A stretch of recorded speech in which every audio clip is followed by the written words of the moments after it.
Hello, hello mga sisilos, mga Lodi Loves! For today's video po ay samahan nyo kami maglakbay dito sa lugar ng Calabarzon para namnamin natin ang lamig na meron pa dito. Nawala na sa Kamaynilaan at ayan, nag-stopover muna kami dito kasi maganda ang view mga sisilabs, mga Lodi Loves. Ayan o, napakasarap talaga pagmasdan na meron pang mga lugar na malamig pa at take note, nagpa-fog pa mga sisilabs, mga Lodi Loves. Yan sa kabaan ng Laguna. Ayan, pupunta tayo sa Infanta Quezon mga sisilabs, pero bago ang lahat yan ay namnamin muna natin ang malamig na kabukiran ng Calabarzon. Ayan mga sisilabs, sa bayan pa yan ng Laguna. At sulitin muna natin ang wala tayong work. One day adventure lang naman to mga sisilabs, mga Lodi Loves. Para naman, ayan o, kita nyo yan. Fog, o diba ang lamig dyan mga sisilods, mga Lodi Loves. Yan po talaga yung gustong gusto ko sa biyahe. Yung mananamnam ko pa yung lamig. Kasi alam nyo naman na napakainit na ng panahon ngayon.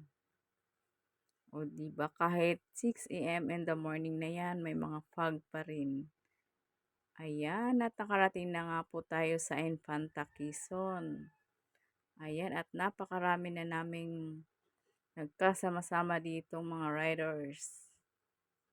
Ayan, dito talaga yung sadya namin, ang Infanta Quezon. Mula po kami sa Taytay Rizal. Ayan. Ang Infanta at maraming nagpipicture dyan, syempre. At nasa 2 hours na ang aming biyahe. Ayan, kilometer 90. O diba, Little Botanical. Baguio. Ayan, mayroon pa kaming 1 hour na lalakbayin bago namin marating ang aming sadyang lugar.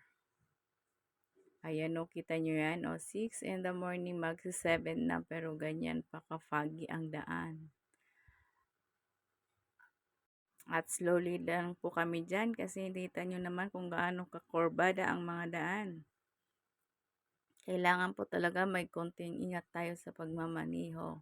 Ang hobby ko naman yung nagda-drive. Pero kaya panay ako, sabi dahan-dahan lang. Kasi kurbada po talaga, hindi pwedeng mabilis. Kaya inabot kami ng almost 3 hours bago namin narating ang aming destination.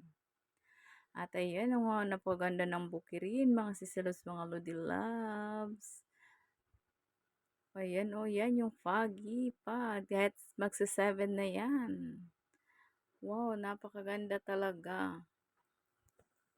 Pag tayo ay naglalakbay sa mga ganitong lugar, masarap nang may isipan mo talaga dito na tumira. Ayan o, kita nyo yan o, yan, nadaanan tayo ng fog. Ang lamig niyan kahit mataas na yung araw. Kita nyo yan mga sisilabs, mga Lodi Loves. Ang sarap-sarap po talaga. Kaya nakakawala talaga siya ng pagod kahit pagod na sa biyahe. Kaya one day adventure ay sulitin na natin. O, kita nyo yung daan. O, ingat lang po talaga tayo sa pagmamaniho at konting dahan-dahan lang. Ayan, at marami talaga motorista. Dinarayo talaga yung lugar na ito mga sisilabs, mga Lodi Loves. Kaya ano pa inaantay nyo? Tara, let's go!